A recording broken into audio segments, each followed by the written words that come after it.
es posible que tengamos deseos de leer la Biblia y de estudiar la Biblia y aún de servir al Señor, pero no de orar, ¿verdad? Para muchos de nosotros, tal vez la oración es una tarea difícil, algo que se nos hace cuesta arriba. Problemas de pecados, de angustias, de depresión, de soledad, de cansancio, de estrés, son algunas de las variadas estrategias que usa nuestro enemigo para impedir una vida de oración. No importa cuándo, no importaría cuánto, importa que apartemos un tiempo para orar. Pide al Señor que te ayude a hacerlo. A esta hora, la Iglesia Metodista Independiente se reúne para presentar su programa En Espíritu y Verdad. Dios es Espíritu, y los que le adoran en espíritu y verdad es necesario que le adoren. Bienvenidos al programa de hoy. A ti, Dios mío, en oración, con mi cuidado terrenal, allegóme y de corazón te manifestaré mi mal. Oh, cuántas veces tuve en ti refugio de mi tentación, y cuántas cosas recibí de ti, Dios mío, en oración. A ti, Dios mío, en oración, confiando en tu fidelidad, elevaré mi petición, la voz de mi necesidad. Yo sé que escucharás allá, que me darás tu bendición, que fortaleza me vendrá de ti, Dios mío, en oración.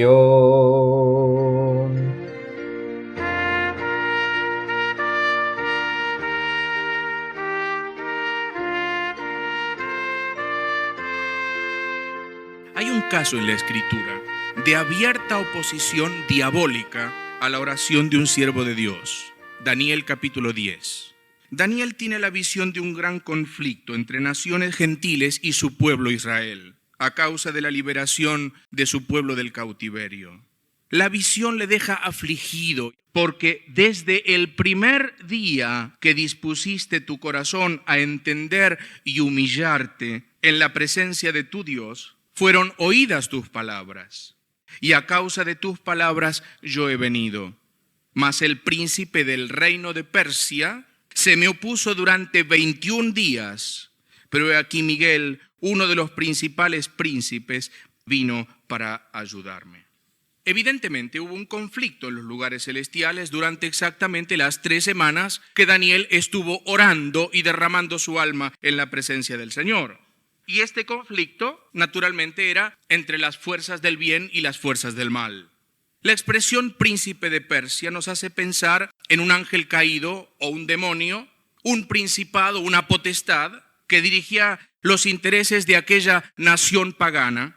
Y el ángel que traía la respuesta del cielo, la respuesta de Dios, necesitó de la ayuda del arcángel Miguel, el protector del pueblo de Israel, como lo dice también en esta profecía de Daniel, para poder definir la lucha en favor del pueblo escogido de Dios. Ahora miren cómo sería la intensidad de la lucha, que en el versículo 20 de este capítulo dice: ¿sabes por qué he venido a ti? Pues ahora tengo que volver para pelear, o diríamos para seguir peleando, contra el príncipe de Persia, y al terminar él, el príncipe de Grecia vendrá. ¿Cómo sería aquella lucha espiritual? Tal vez esto puede explicar, hermanos, por qué tantas veces nuestras oraciones no son contestadas en forma pronta y requieran la intervención del ministerio tan poco conocido de los ángeles del Señor. aquellos, como dice Hebreos 1:14, espíritus ministradores enviados en favor de los que serán herederos de la salvación. Esta lucha aparece en otros lugares de la Escritura, pero la vemos en su mayor intensidad tal vez en Apocalipsis 12, versos 7 al 10. Tal vez allí sea la batalla final entre Satanás, el dragón y sus ángeles, y Miguel y sus ángeles. No obstante, hermanos, podemos confiar. Como con Daniel, nuestra oración será oída y la respuesta vendrá. Aunque tarde, llegará a pesar del conflicto que genere en las regiones celestes. Leemos en Daniel 10:19, cuando aquel ángel, tal vez una teofanía, el Señor le dijo: muy amado, no temas, la paz sea contigo, esfuérzate y aliéntate. Desde que Daniel había empezado a orar, la respuesta había salido. Y aunque se demoró por aquella lucha espiritual desconocida para el siervo de Dios, sin embargo, la respuesta llegó y el aliento y el consuelo llegó para aquel varón. La historia cristiana está tachonada de preciosas, gloriosas experiencias de victoria espiritual sobre las rodillas y también sobre las almas derramadas ante la presencia del Señor. A veces son dramáticos triunfos sobre paganismo, sobre formas de esclavitud satánica, etc. A veces son silenciosas respuestas que cambian problemas de carácter. Dios cambia el carácter, hermano. Eso de genio y figura hasta la sepultura, olvídelo. El Señor tiene poder para cambiar su carácter y sus problemas de carácter sobre sus rodillas y con un corazón derramado ante su presencia. El Señor puede cambiar silenciosamente problemas en los hogares, problemas en las iglesias, conducta cristiana. El Señor lo puede hacer mediante el poder de la oración. Gloriosa garantía esta para nuestra fe. En segundo lugar, los impedimentos de la oración. Además de una oposición abierta a la oración, Satanás tiene una verdadera metodología, un arsenal de impedimentos personales y congregacionales que impiden la vida de oración y la eficacia de ellas. En primer lugar, falta de disposición para orar. Es lamentablemente bastante común en nuestras vidas una falta de deseos de orar. Es posible que tengamos deseos de leer la Biblia y de estudiar la Biblia y aun de servir al Señor, pero no de orar, ¿verdad? Para muchos de nosotros, tal vez la oración es una tarea difícil, algo que se nos hace cuesta arriba. Puede ser que el sentido de responsabilidad nos haga ver esta bendita práctica más como un deber que como una dulce y anhelada actividad, más como una obligación que como una devoción.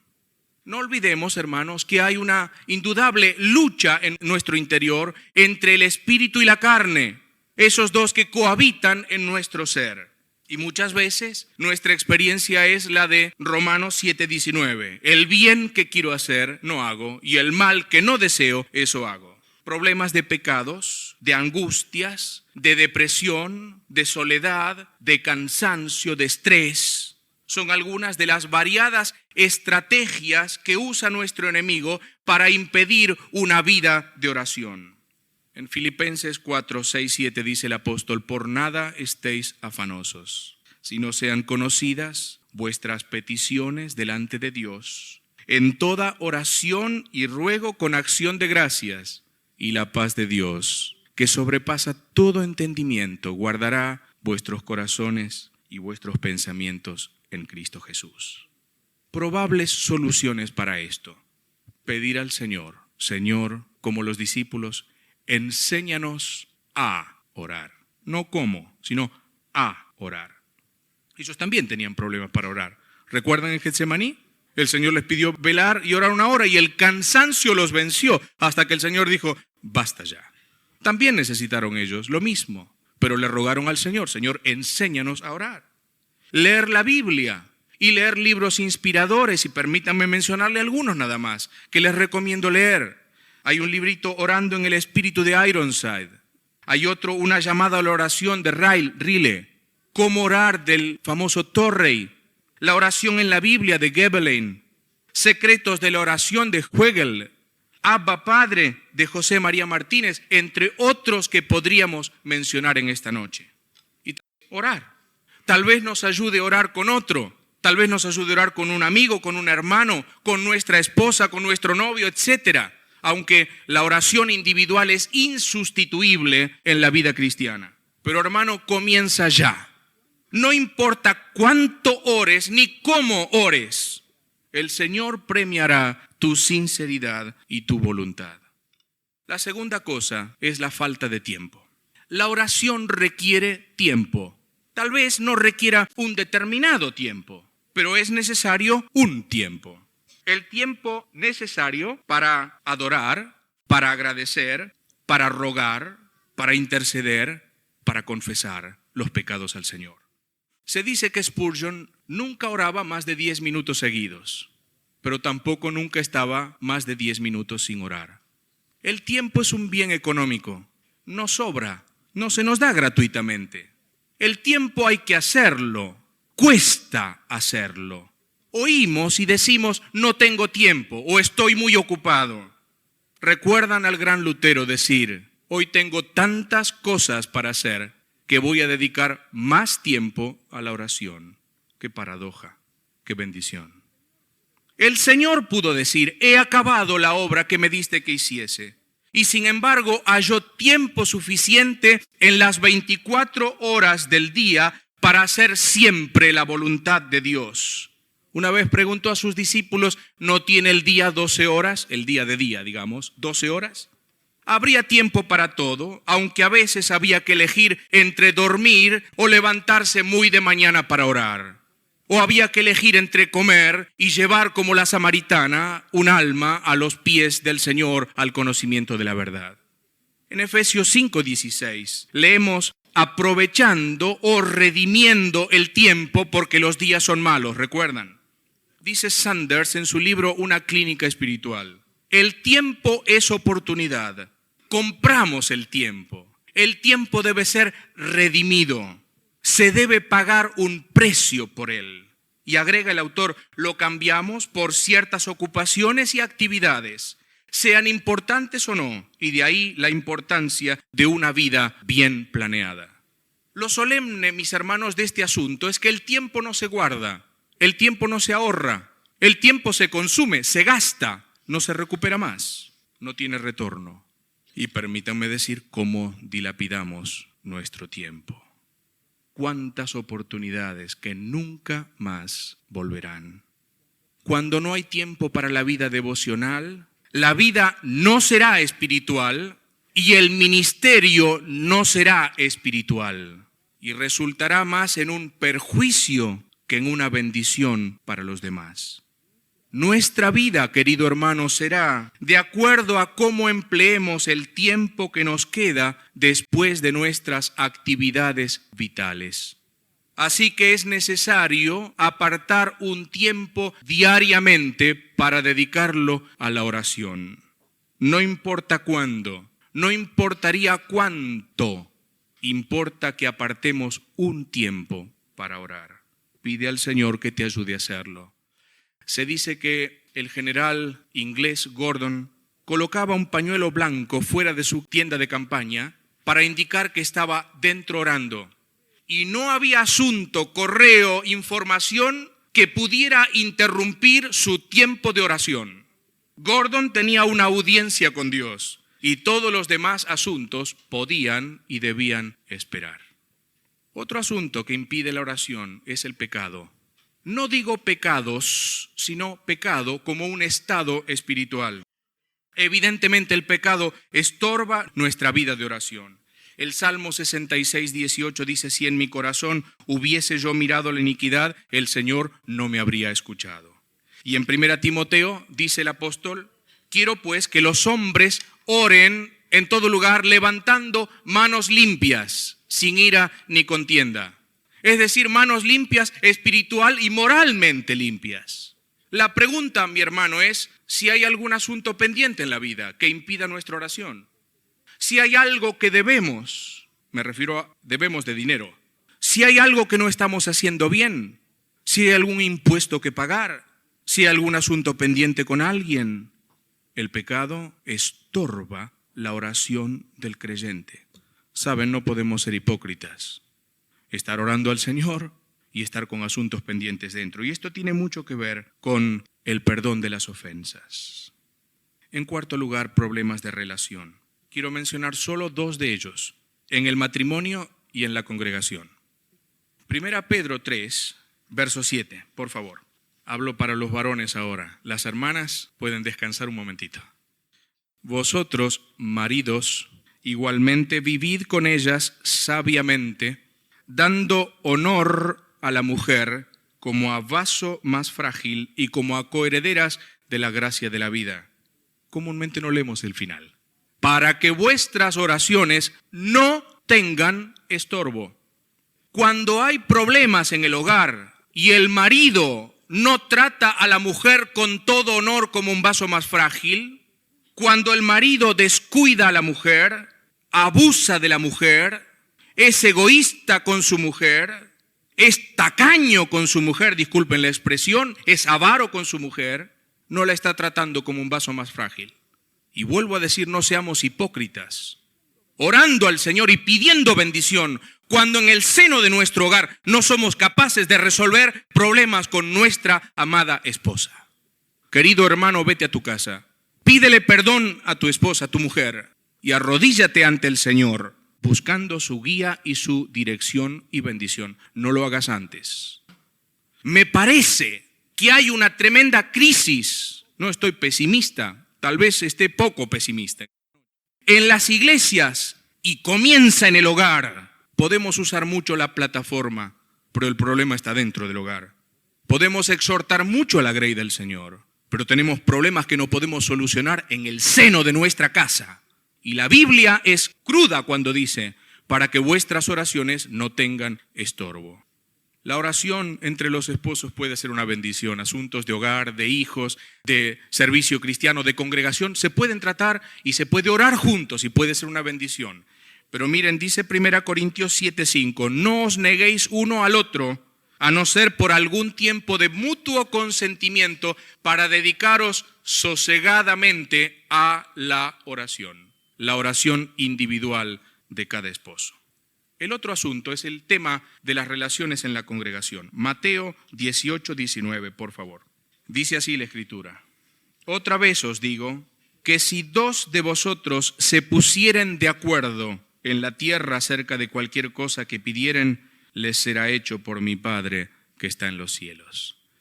La expresión se pusieren de acuerdo es muy interesante. La palabra deriva en nuestro término sinfonía. Y a menos que en la iglesia no haya sinfonía, una música acorde, aunque cada uno toque su partitura, pero en conjunto haya armonía, la oración no será jamás contestada. Mi hermano, te pregunto, ¿estás desentonando en la iglesia? ¿Estás desafinando, estoy desafinando en la orquesta de la iglesia, de la congregación? Mientras que no haya sinfonía, no habrá contestación a la oración. Voy a mencionar solamente algunas otras cosas. Egoísmo. Santiago 4:3 dice, pedís y no recibís porque pedís mal para gastar en vuestros deleites. La oración tiene requisitos y mis hermanos deberíamos orar conforme a la voluntad de Dios, y cuando oramos por necesidades temporales deberíamos examinarnos muy bien a nosotros mismos si lo que estamos pidiendo al Señor es para su gloria o para nuestro bien temporal. Por eso el Señor nos enseñó, el pan nuestro de cada día, dánoslo ¿cuándo? Hoy. Otro caso, otro problema, la incredulidad. Santiago 1:6-7 dice, pero pida con fe, no dudando nada, porque el que duda es semejante a la onda del mar, que es arrastrada por el viento y echada de un lugar a otro. No piense, pues, quien tal haga, que recibirá cosa alguna del Señor. El gran George Mueller, la biografía de él es un encanto. Yo la recomiendo, léanla, es inspiradora 1000%. El gran George Mueller, un hombre decididamente de oración, se dice que una vez iba en un transatlántico y amaneció el día nublado y el transatlántico paró. Y George Mueller fue hasta la cabina del capitán y le dijo, capitán, ¿por qué está parado el barco? Porque hay neblina. Mire, El domingo yo tengo que estar en la ciudad de Toronto porque tengo algo que hacer. Dice, bueno, pues tendrá que esperar porque si no se va la neblina, no podremos seguir adelante. George Mueller se acercó a este hombre y le dice, ¿usted me permite? ¿Podemos orar? Y aquel hombre, un tanto sorprendido, le dijo, muy bien.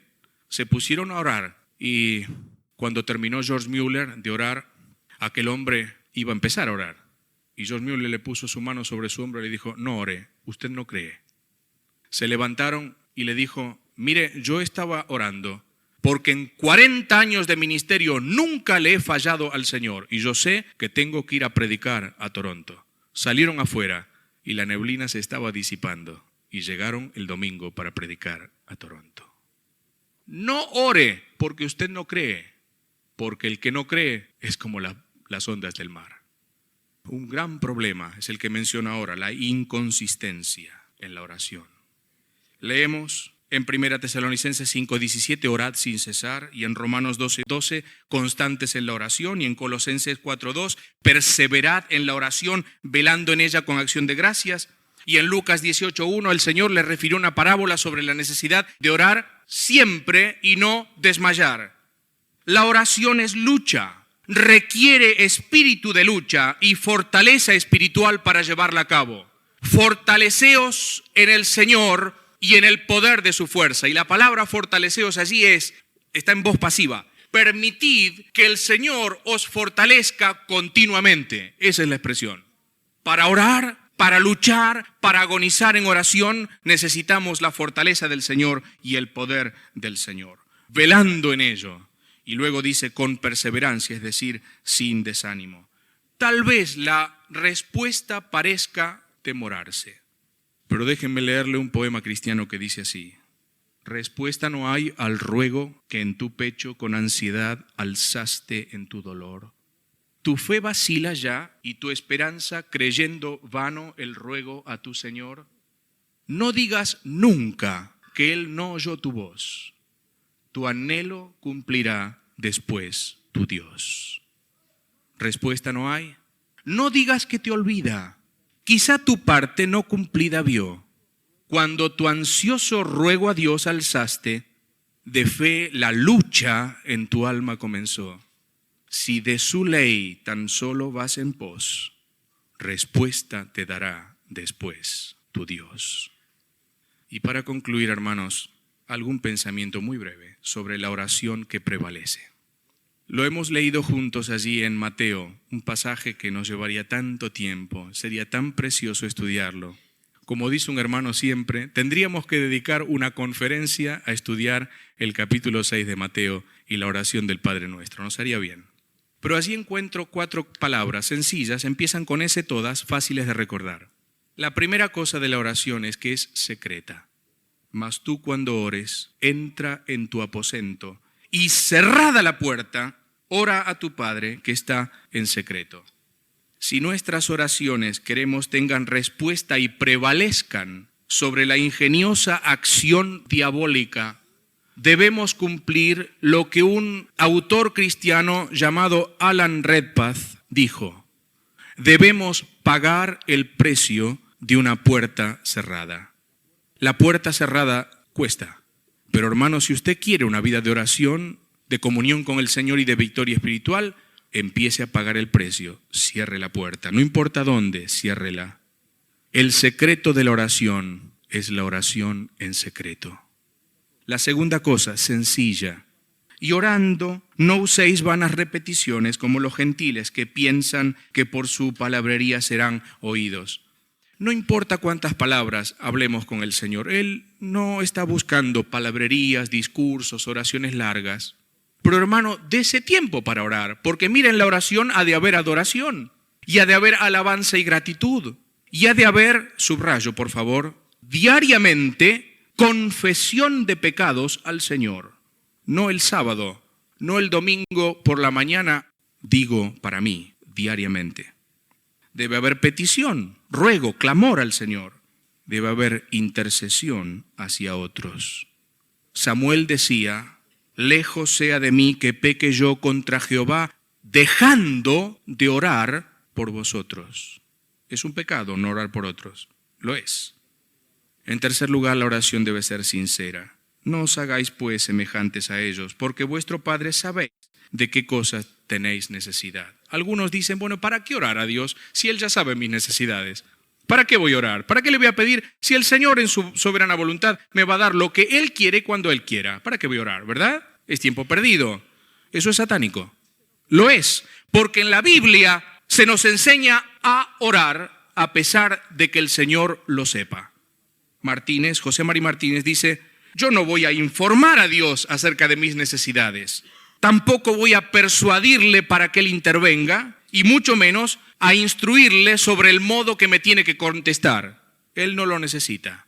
Pero la oración nos convierte en colaboradores de Dios. Y hay pruebas en la Biblia, muchas pruebas sobre este asunto. La cuarta cosa, la oración debe ser secreta, sencilla, sincera, sujeta. Vosotros pues oraréis así, Padre nuestro que estás en los cielos. Sujeta a la voluntad de Dios, sujeta a los propósitos de Dios. Dijo alguien que la oración es comunión de propósitos con Dios. Y oramos al Padre en el nombre del Hijo. En la Biblia no se nos exhorta a orar al Hijo, aunque podemos hacerlo en adoración, porque Él recibe nuestra adoración. No se nos enseña a orar al Espíritu Santo, hermanos. El Espíritu Santo guía la oración, conduce la oración, da poder a la oración, clama en nosotros por la oración. Romanos 8. Se nos exhorta a orar al Padre en el Espíritu y en el nombre del Señor. Es decir, en la autoridad del Señor. En esa autoridad que dijo Él, tengo en cielos y en tierra, toda autoridad me ha sido dada. En el nombre del Señor, porque Él atará al hombre fuerte, al decir de la parábola, porque Él es más fuerte, y le saqueará en bendición para nuestras vidas. Conclusión final. Es posible que vivamos los últimos días de la gracia de Dios. Casi estamos persuadidos de ello. Supongo que Satanás presiente que le queda poco tiempo y estará hoy día más activo que nunca. Sus ataques serán más furiosos, sus estrategias más sutiles e infernales. Hoy más que nunca nos hace falta oír la voz del Señor. Velad y orad para que no entréis en tentación. Pronto Satanás estará aplastado bajo los pies de la hueste de la iglesia, contra quien las puertas del infierno nunca prevalecerán. Pero hasta ese día oremos y pidamos al Señor, Señor, enséñanos a orar. Y concluyendo con una hermosísima canción, digamos ahora, oh Dios, en oración, aliento y gozo a mi alma da.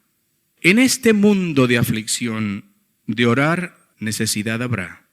Mas desde el día en que yo esté contigo en suma perfección, mis oraciones cambiaré en una eterna adoración.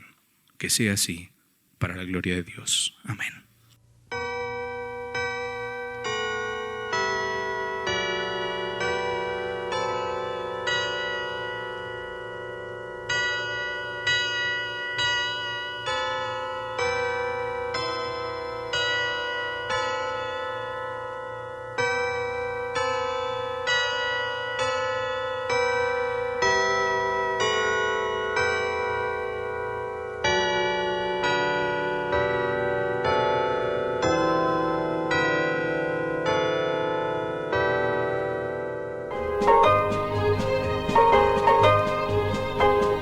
Hasta aquí, la Iglesia Metodista Independiente ha presentado En Espíritu y Verdad. Dios es Espíritu, y los que le adoran, en espíritu y verdad es necesario que le adoren. Que el Señor les bendiga.